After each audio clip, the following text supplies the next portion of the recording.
travaillé toute la journée. Et maintenant qu'elle n'a plus rien à faire, elle est comme un poisson hors de l'eau. Elle est pâle, elle a maigri et elle pleure, la pauvre petite. Vous savez très bien, Lopakhin, j'avais rêvé de la marier avec vous. Et tout laissait croire que vous l'épouseriez. Et je ne sais pas pourquoi tout se passe comme si vous cherchiez à vous éviter. Je ne comprends pas. Pour tout vous avouer, moi aussi, je ne comprends rien. C'est bizarre. Mais si on a encore le temps, moi je suis prêt, même maintenant. Finissez-en d'un coup et voilà. Sinon, sans vous, je le sens, je ferai jamais ma demande. À la bonne heure, au fond, il n'y faut qu'une minute. Je l'appelle tout de suite. Et en plus, il y a le champagne vide. Quelqu'un les a bu. Ce qui Magnifique. s'appelle nettoyer, hein. Magnifique. Yacha, sortez, je l'appelle. Varia, laisse tout, viens par ici.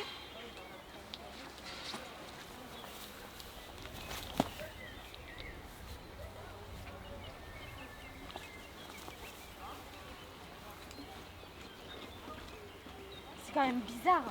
Introuvable. Qu'est-ce que vous cherchez? J'ai tout rangé moi-même et je me souviens plus. Et vous, Varia? Où allez-vous maintenant? Moi? Je vais chez les Raboulines. Comme économe ou quoi, on s'est mis d'accord pour que je m'occupe de la maison.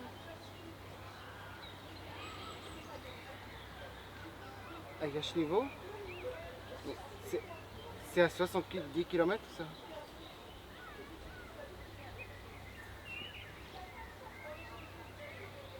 Voilà, la vie dans cette maison est terminée.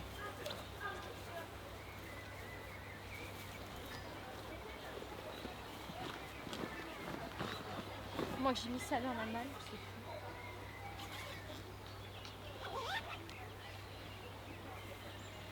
Oui, la vie dans cette maison est terminée.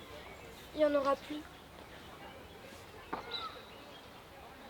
Et moi je pars à Kharkov. Par ce train-là. Beaucoup de travail. Je laisse Hippocodov. Je l'ai engagé. Ma foi.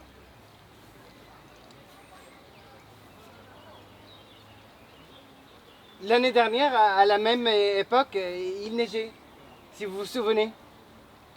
Mais maintenant, ce temps calme, il y a le soleil, sauf qu'il fait froid. Moi, 3.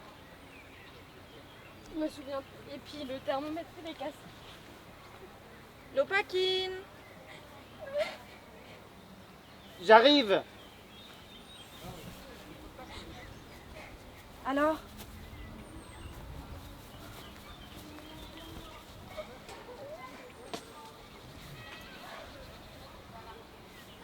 Il faut y aller. Oui. Pourvu qu'on ne rate pas le train. Bon, on y va.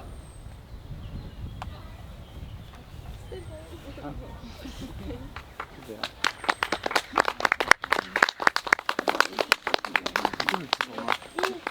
On peut continuer. Macha. Macha.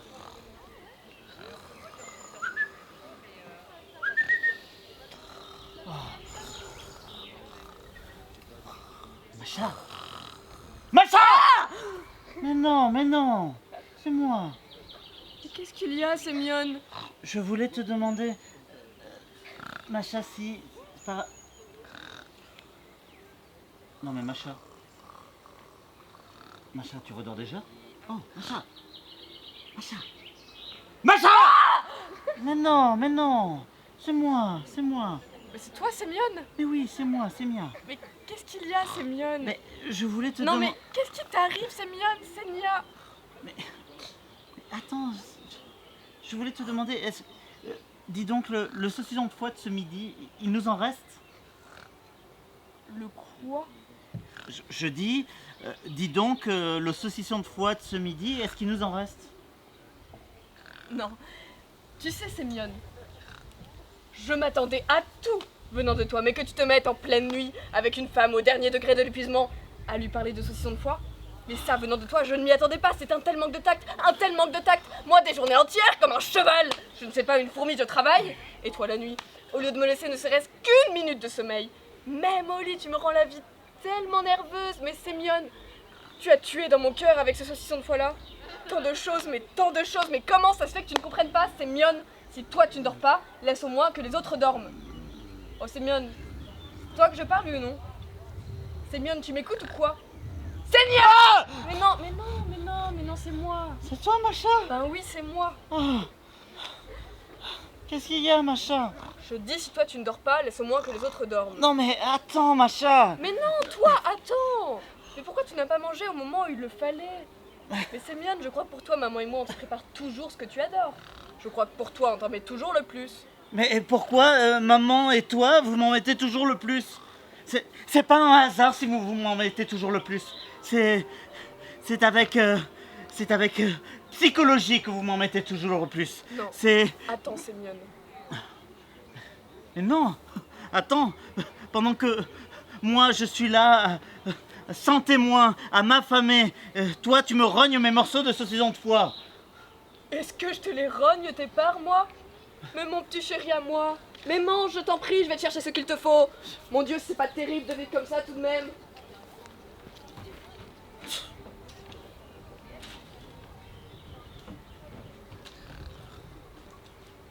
Tu le tartines sur quoi, Seigneur chéri, ton saucisson de foie? Sur du pain blanc ou du pain noir? La couleur m'est indifférente, de toute façon j'en mangerai pas. Comment tu ne le mangeras pas? Je préfère mourir du côté du saucisson de foie, mais je n'en mangerai pas. Et pourquoi ça encore? Mais... Parce que je sais comment tu vas me le faire, ce saucisson de foie. Tu vas m'extraire toute mon âme avec ce genre de merde et tu vas le tartiner. Je n'en mangerai pas. Non. Tu sais, Sémione. Non, je sais, tu te recouches. Quoi? Je te dis, recouche-toi. Je tartine et je me recouche. Tu ne tartines pas. Si, je tartine. Non mais... Oh, c'est qui l'homme dans le couple? C'est toi ou c'est moi? Non mais, c'est quoi que tu penses, Macha? Non mais... Parce que je suis un homme sans salaire, on a le droit de me réguler de gauche comme de droite, c'est ça? Hein? Va falloir te rendre compte de l'horreur qui se projette sur ma vie. Non mais regarde ça, regarde, tiens. Là! Tu vois? Qu'est-ce que c'est que ça, Sémione? Un symptôme nerveux. On ne peut pas vivre comme ça, Seigneur. Comme ça, on peut montrer des numéros au cirque, mais vivre comme ça, on ne peut pas. Ah, on ne peut pas. On ne peut pas. Mais qu'est-ce que tu veux, Macha, franchement? Tu veux que je crève, c'est ça, hein? Tu veux que je crève? Tu veux que j'expire mon dernier souffle, c'est ça, hein? Hein, Macha? Macha, mais je vais te dire, moi, dans le secret de l'alcôve familiale, t'es qu'une gourde! Serpent! Fille de serpent! Sale gourde!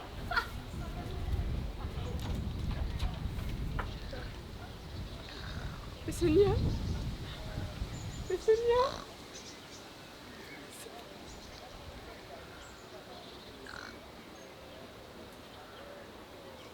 Mais s'il est allé se faire je ne sais quoi? Et comme ça, en moins de 2, tout s'est fait. Oh mon Dieu, mais qu'est-ce que je vais faire? Mais qu'est-ce que je vais faire, hein, ici d'un coup?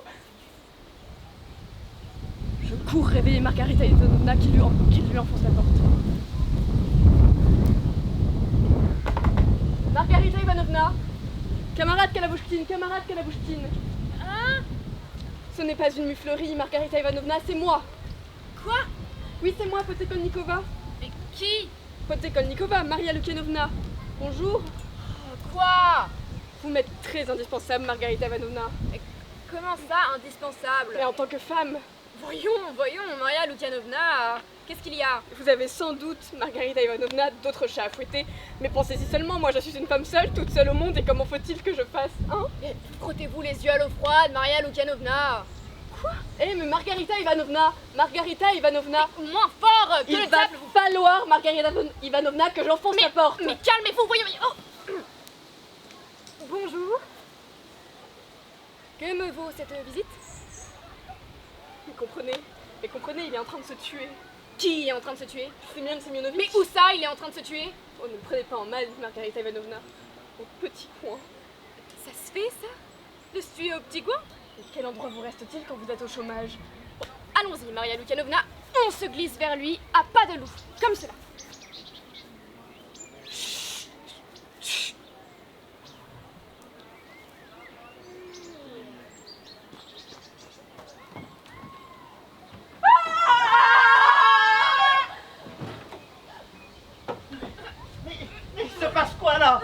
se passe quoi? Mais... Calmez-vous.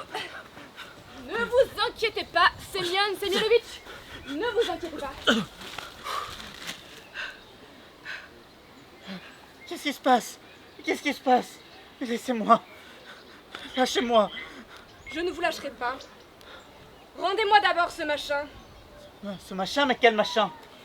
J'ai bien vu. Vous le fourriez dans la bouche. Je me fous. Espèce de menteur. Je me fourrais rien dans la bouche. J'ai bien vu que vous le... Mais lâchez-moi, laissez-moi. Ne me touchez pas.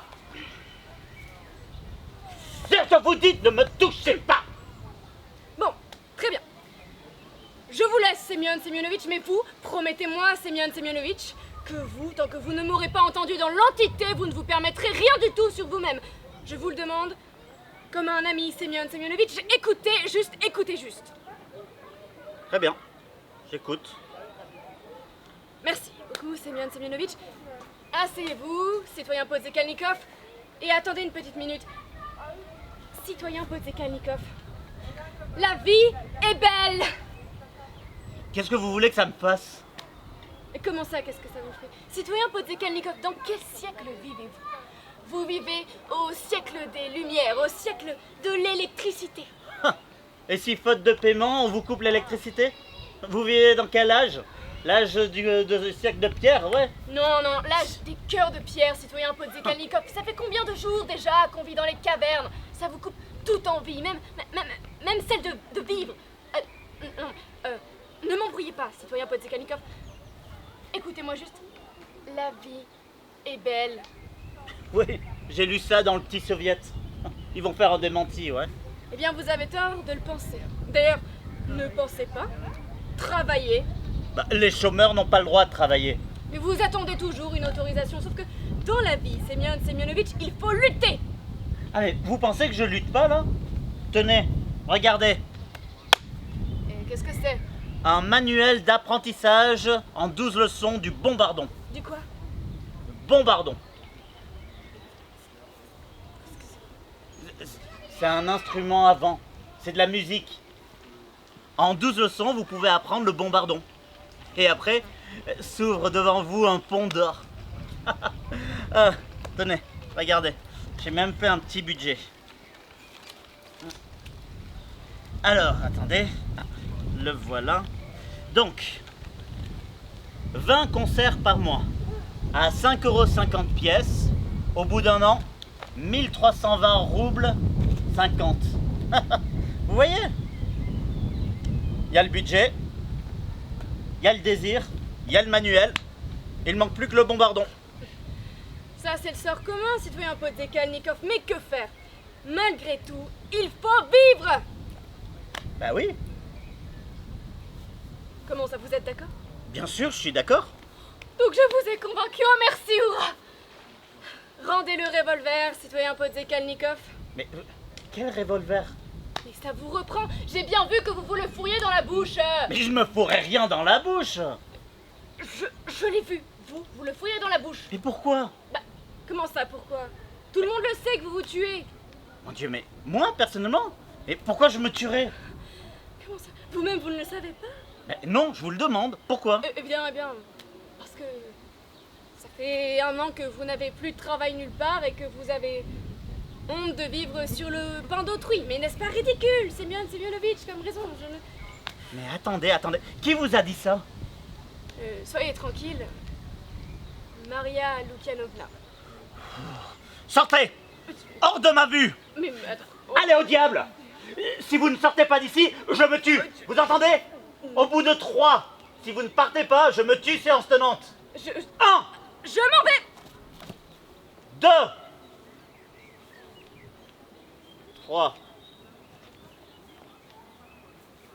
Bon. Qu'est-ce que je vais faire de ça, moi, maintenant?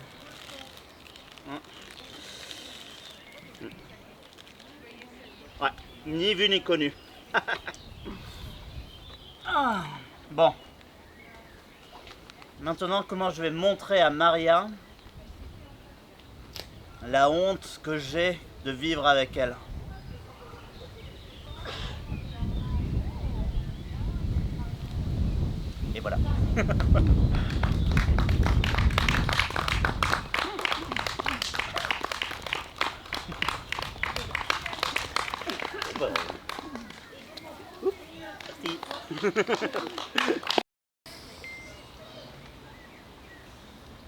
Je donnerais ma vie pour le Seigneur. Moi aussi. Pour toi, je suis prêt à tout. C'est bien. Figure-toi que j'ai réfléchi. À quoi? J'ai réfléchi à qui faisait obstacle. Et qui fait obstacle? Qu'est-ce que tu en penses? Réfléchis. Madame Roth. Évidemment, Madame Roth. Très bien, Georg. Je l'ai toujours su. Qui fait obstacle? Madame Roth. Et pourquoi ça? À cause de la biologie. Tu sais ce que c'est comme nom, Roth? Comment ça, je sais ce que c'est comme nom? C'est un nom juif. Mais presque tout le monde s'appelle comme ça. Tous ceux qui étaient devenus croyants. Non, c'est pas celle-là. Nombreux sont en effet les insoumis. Vains discoureurs et trompeurs, surtout parmi les circoncis. Et c'est pourquoi nous devons leur fermer la bouche. C'est écrit comme ça aussi dans la Bible. Et c'est exactement ce qu'elle est. Madame Roth est une vaine discoureuse et trompeuse qui nous bouleverse l'esprit et qui nous enseigne ce qu'il ne faut pas. Et c'est pourquoi nous devons lui fermer la bouche. Je ne pense pas que ce soit une bonne idée. Mais c'est nécessaire, car le Seigneur a dit « Malheureux êtes-vous, scribes et pharisiens hypocrites !» Béni, tu parles comme si tu étais un nazi. Ce que je dis est la parole de Dieu. Mais Dieu n'est pas nazi. Il Ou est alors- fâché contre les Juifs. La Bible dit qu'ils ont tué le Seigneur Jésus-Christ et ses prophètes, nous ont persécutés. Et c'est exactement ça. Madame Roth essaie de nous mettre des bâtons dans les roues dès qu'elle le peut, parce qu'elle est juive et qu'elle est Dieu. Et c'est pourquoi nous devons lui fermer la bouche. Je ne pense vraiment pas que ce soit une bonne idée. Quand elle a dit qu'à l'époque préhistorique, les handicapés ne survivaient pas parce qu'ils étaient dévorés par des bêtes sauvages, elle parlait de toi. De moi? Parce que tu es handicapé et que la sélection naturelle t'aurait éliminé avant. Elle voulait parler de moi? Tu vois un autre handicapé dans la classe? J'ai toujours cru qu'elle était sympa. Elle ne l'est pas. La façon dont elle t'a demandé si tu pouvais partir en camp de ski avec nous et s'il te fallait pas un équipement spécial pour ta jambe. Elle voulait t'éliminer. C'est dur pour toi ce que je te dis? Tu penses à quoi quand tu dis qu'il faut la faire taire? Lui faire peur, pour que plus jamais elle ne l'ouvre aussi grand. Comment? Réfléchis. Si quelque chose de vraiment grave devait lui arriver, elle se dirait que Dieu n'accepte pas de se faire entuber. Quelque chose de vraiment grave alors. Un accident voulu par Dieu. Avec son scooter. Très bien. Genre, les freins qui lâchent. Tu sais comment on fait? Oui. On dilue le liquide de frein avec de l'eau. C'est facile. Alors fais-le. Oui. Tu es prêt à tout pour moi, tu as dit. Non, c'est vrai.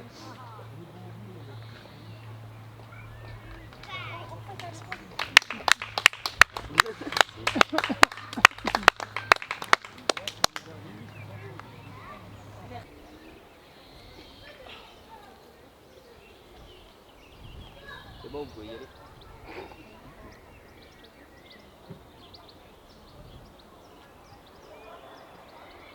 Invisible alors de Claudine Galéa. On est tous les quatre. Tous les quatre, ensemble. On est soudés. On s'en sort pas. Ensemble, on s'en sort pas. En famille, on s'en sort pas. J'ai un diplôme de secrétaire. Fille. Ça n'a pas été reconnu comme un accident du travail. Vieux. Avant, je faisais les ménages. Vieille. J'ai pris 2 heures de plus au garage. Fils. Fils. Quand l'un est dans le besoin, L'autre va l'aider. et vice versa. Avant, n'a je pas de faisais les contact. ménages. J'ai Et pris des maintenant, heures de l'auto. plus au J'aime garage. plus. On sort Ça 12 plairait à euros qui de l'heure. 12 euros de l'heure? Je travaille Il trop. travaille Plaît à trop. personne. forcément. À qui ça plairait? On s'en On sort a pas. beaucoup c'est du d'entraide, verre. c'est vrai, mais ça On suffit est pas. liés. On n'a pas s'en de sort contact. pas. On a la mutuelle, mais On ça est suffit toujours pas. enfermés. Quand l'un est dans le besoin, L'autre va l'aider. l'aider. et vice versa. Pieds et poings liés. Ça plaît à personne.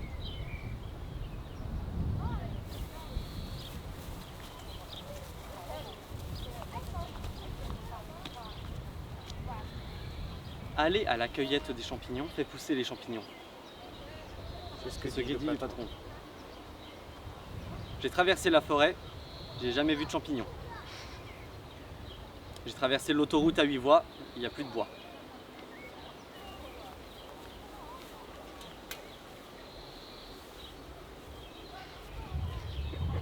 Notre région a subi une forte orientation des activités. La dimension humaine de l'entreprise, la cueillette de champignons. Car tel est le sujet, le but, la visée, l'objectif, l'obsession. Dit le patron. La dimension humaine de l'entreprise ne passe plus par le panier. Vous inaugurez une nouvelle forme de distribution, le caddie. Dit le patron. La forêt n'a pas suivi. Cèpe, bolet, charbonnier, grisette, coulmel, maury, hérisson, oreille de charme, pleurote, roussette, veste de loup, tête de nègre, trompette de la mort. Où êtes-vous? Cherchez mieux, dit le patron. Quand je dis champignons, c'est aussi manutention, mode, service, tourisme. C'est caissière, c'est cantinier, c'est d'un pipi, c'est balayeur. Patron? On ne dit plus comme ça. Ah, les patrons ne prennent plus le temps. Enfin, peu importe, dit le patron. Avoir un travail à vie est une occupation toujours nécessaire, comme garagiste. Parce que les voitures, c'est nos champignons d'aujourd'hui. Les voitures poussent comme des petits pains. Champignons, patron. C'est une image, petit pain aussi, et cueillette. Un bouquet d'images. Canal+, TNT, Satellite, Ciné Cinéma, orange, vert, mauve, marron, et toutes les couleurs que vous voudrez.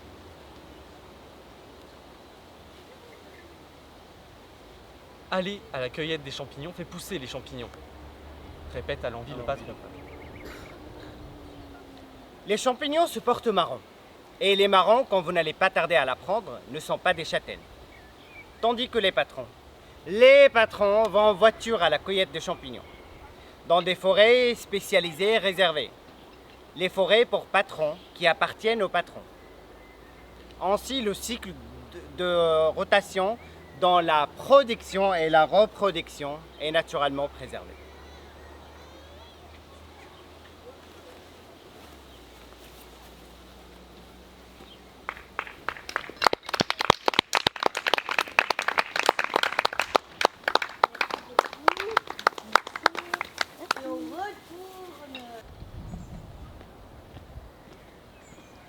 Tiens, tu ne lis pas? Non. Quelqu'un est mort? Tu te souviens quand ton lièvre est mort? Oui, bon, C'était un lapin. Anzi. juste. Ce jour-là, ton père aussi avait fabriqué une croix. Puis nous l'avons enterré dans le jardin. Ton lièvre, enfin, ton lapin. Qu'est-ce qu'elle est devenue cette croix au juste? Tu te débrouilles très bien, tu sais, hein, tu peux l'accrocher dans ta chambre. Non. Partir à la chasse aux vampires. Oh c'est bon, hein, c'est une blague. Ouais. Peut-être que je vais partir à la chasse aux vampires. Très juste. Ton prof de religion dit que tu te débrouilles très bien. Il t'a touché? Quoi, le père Menrat? Non? Non. Enfin, si, bah, non. Comment ça? Tu vas pas t'imaginer des choses. Fais ça avec tout le monde. Ses mains, la chaleur de Dieu, etc. Oui bon, le père Menrat a dit 2 ou 3 choses très bien. Tu sais, il a beaucoup d'estime pour toi. Et moi, aucune pour lui. Fais attention. Bientôt, je ne serai plus là pour veiller sur toi. Attends, toi? Sur moi? Et où veux-tu aller alors? Chez mon père. Quoi? Chez ton père? Mais Il m'a appelé. il t'a quoi? Quoi? Il m'appelle à lui. Et toi, tu laisses tout tomber et tu cours. Si tu m'aimais, tu te réjouirais de ce que je vais au Père, car le Père est plus grand que moi. Je me réjouis pour toi, mais il va te laisser tomber comme il l'a fait avec moi. Tu ne cadres pas dans sa vie. Personne ne cadre dans sa vie. Il te foutra dehors et alors tu le haïras. Maman, C'est exactement ce qu'il m'a dit. Je ne cadre pas dans sa vie où pourtant il se passe plein de choses. Sauf que c'est un bordel pas possible. Tu rentres, tu sors. L'addition s'il vous plaît. Merci. Au suivant. maman, de quoi tu parles?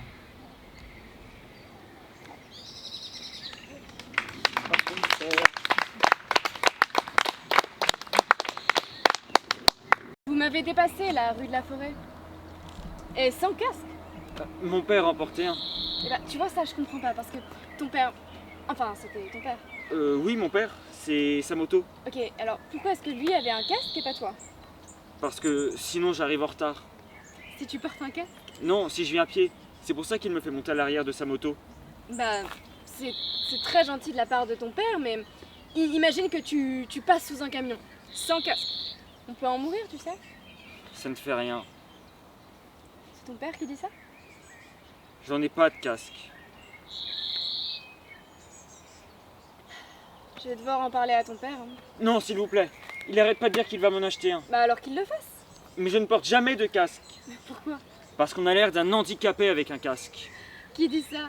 Moi, mon père a l'air d'un handicapé. Et moi alors? J'ai l'air de Vous quoi quand je porte mon casque? Bon. Bien. Pardon? Vous avez l'air bien. Je t'entends très mal avec le casque. Bon, d'accord. Mais moi, j'ai une allure idiote avec ce truc. Tiens, Quoi? Mets-le. Votre casque? Bah oui, t'as dit que j'avais l'air bien. Mais. Allez.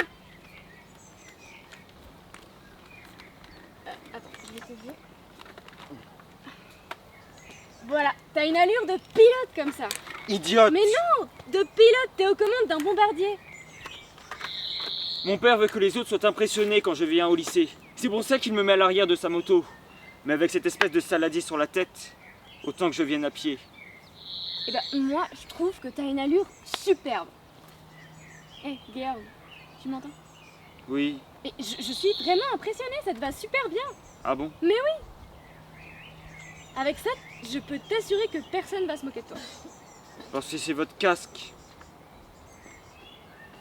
Tu peux le garder. Quoi? Bah, tu peux garder mon casque. Comment? Gardez? Mais oui, j'en ai un autre.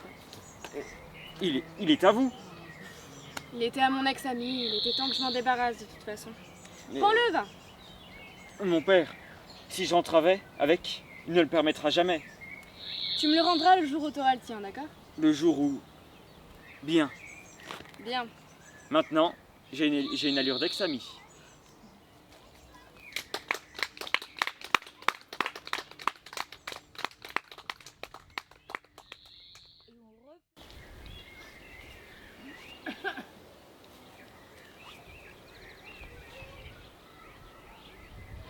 Oh.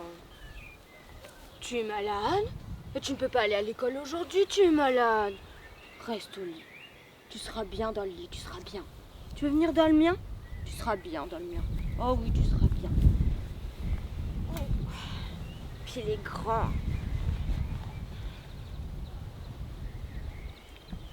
Petit, tu dormais avec nous. Tu dormais dans mon lit. Tu dormais lové contre moi, lové. Oh bah ton père n'aimait pas. Mais moi, là, j'aimais bien.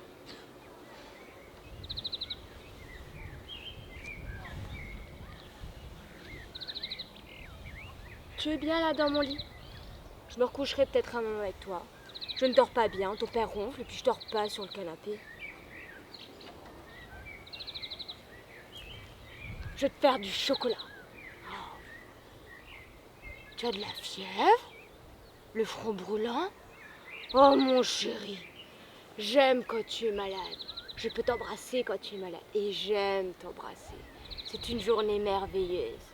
Et c'est toi, ma journée merveilleuse.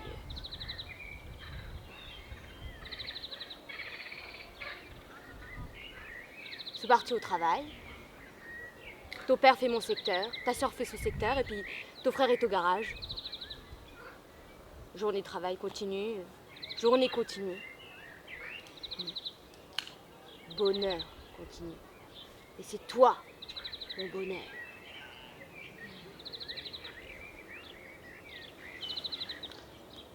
Je vais te préparer de la soupe. Ah oui. Je vais repasser ton sweat et je vais raccommoder ton blouson. Et les devoirs. Ah, je t'aiderai pour les devoirs. Tu m'apprendras l'anglais. J'aimerais bien apprendre l'anglais. Et le roumain aussi.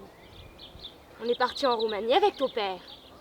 Quand ils ont délocalisé, il était parti aller voir son collègue. Il était parti faire un stage à Pitești pour former les ouvriers. Oh. C'est beau la Roumanie. La forêt, c'est beau et puis c'est noir. On aurait dû aller travailler à Pitești. Tu serais né à Pitești. Tu ferais tes études à Bucarest. Ce n'est pas très loin de Bucarest, Pitești. Puis tu parlerais couramment le roumain. On ira en vacances dans les Carpates. C'est les montagnes de Pitești. Puis ton père, il aurait toujours du travail à Pitești. Oh bah, je sais pas. Et de longues grèves à Pitești.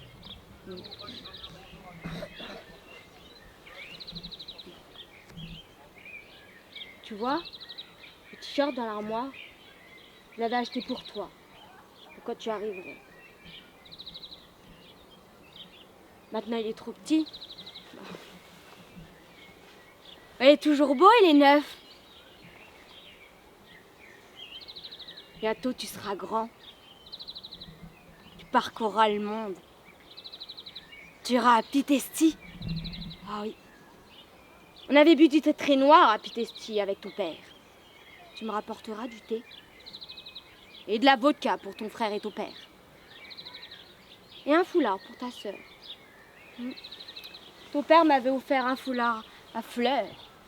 Brodé. Brodé par les mains de Pitești. Par les ouvrières de Pitești. Du beau travail. Et moi, j'adorais les fleurs.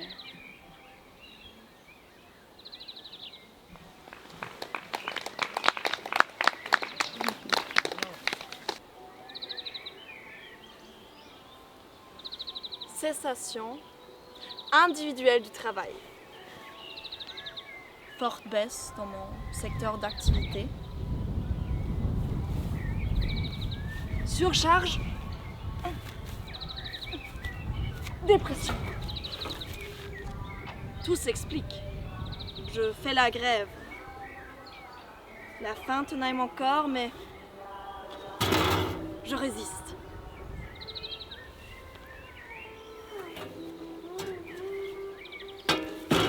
Résistance. Résistance. À la décharge, j'ai trouvé un miroir. Encore une mise à pied et on ne me voyait plus. Effacement des conflits.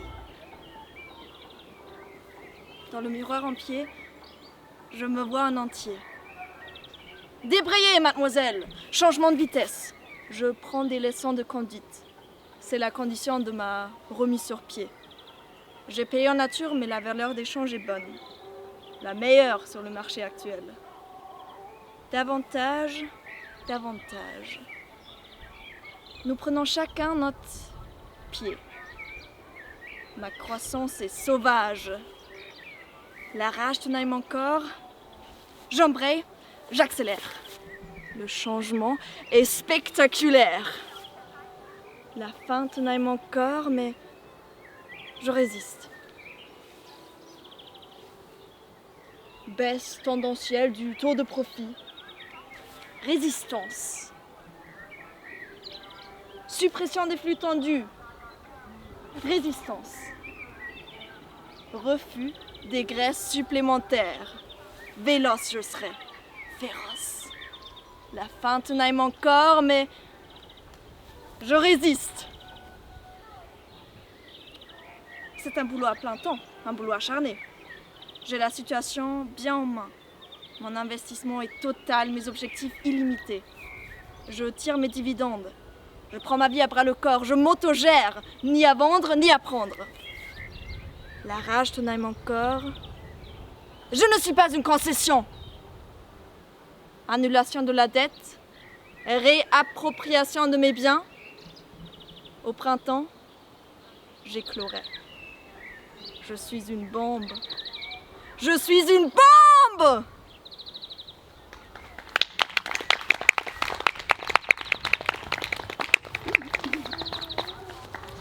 Tiens cela. Vous êtes son professeur de religion. Oh, mais vous savez à quoi cela ressemble de nos jours? Chez les petits, on distribue des dessins à colorier et des bonbons, et les grands font leur devoir pendant le cours. Sinon, ça serait l'anarchie, le chaos et le vandalisme. Mon garçon ne parle plus que par citation de la Bible. Je ne vois pas quel est le problème à ce qu'un jeune homme se tourne vers les Saintes Écritures. Il ne se tourne vers rien du tout. Il se fiche complètement de l'écriture sainte. Tout ce qu'il veut, c'est m'énerver. Oh, le Seigneur nous fait emprunter des voies un peu sinueuses pour nous mener jusqu'à lui. Bon, arrêtez-moi un petit peu ce pipeau. J'avais un fils difficile à élever, rien de plus normal. Et maintenant, voilà qu'il se met à prêcher à table et à me menacer de l'enfer comme un gourou qui a pété un câble et que c'est une torture voulue par Dieu. Il a dit ça. Parce que je me suis séparée de son père, voilà pourquoi. Ah, l'enfer n'est pas un bel endroit. Sans doute, mais j'aimerais mieux qu'il se mette à collectionner des photos de footballeurs et qu'il se touche plusieurs fois par jour comme tous les autres garçons normaux de son âge, voilà. Je ne peux pas vous aider pour cela. Mais si vous avez une faute, quelque chose qui vous tourmente, à me confesser. Quoi comme faute? Bon, je ne sais pas, à vous de me le dire. Êtes-vous heureuse? Heureuse, moi? Bien sûr que non. C'est bien ce que je pensais. Comment ça? Je ne sais pas, ça se voit. Vous semblez tourmentée, triste. Vous avez remarqué ça? Nous avons l'œil pour ça. Les gens qui se sentent seuls viennent me voir. Et qu'est-ce que vous faites? Je m'assois à côté d'eux et je prie avec eux.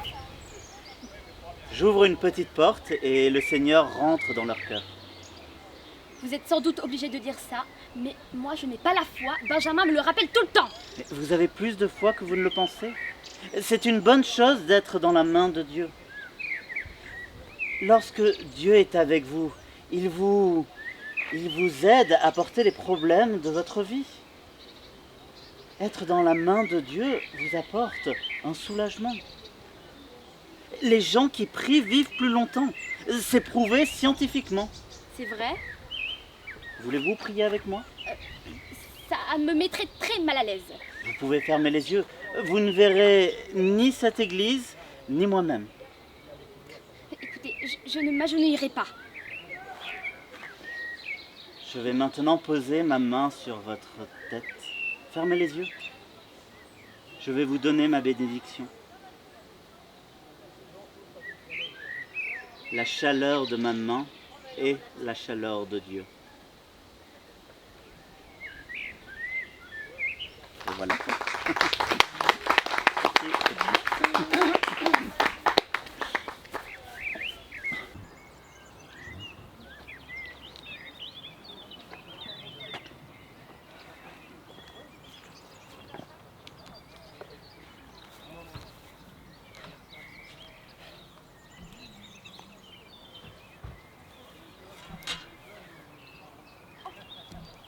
Mon mignon, que vois-je?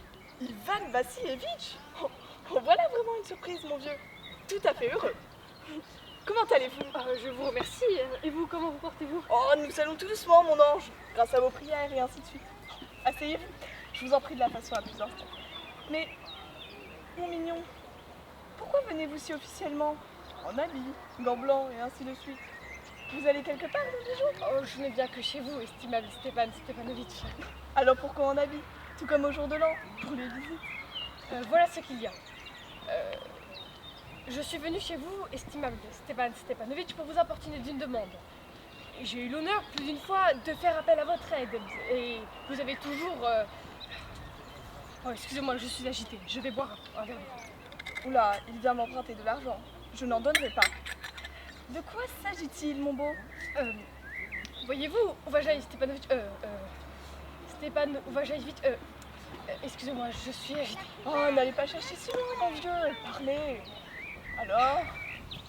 Une minute. Il y a que je suis venue demander la main de votre fille Natalia Stepanovna. Maman! Ivan Vassilievitch! Répétez, je n'ai pas bien entendu. J'ai l'honneur de Oh, demander... mon mignon, je suis si content, et ainsi de suite. Oh, comme je vous le dis, et ainsi de suite. Oh, j'attendais cela depuis longtemps. C'était mon constant désir. Oh, et je vous ai toujours aimé, mon ange, comme mon propre fils. Que Dieu vous donne à tous les deux accord, amour, et ainsi de suite. Oh, je l'ai beaucoup désiré. Mais qu'ai-je à rester plantée là comme une bûche? Je suis démontée par la joie, tout à fait démontée. Je vais appeler Natalia et autre chose semblable. Excusez-moi, Stepan Stepanovitch, mais pensez-vous que je puisse espérer son consentement? Oh, un si beau garçon, dans la force et l'humour. Et elle ne consentirait pas? Je parie qu'elle est amoureuse comme une chatte. À l'instant. Et voilà.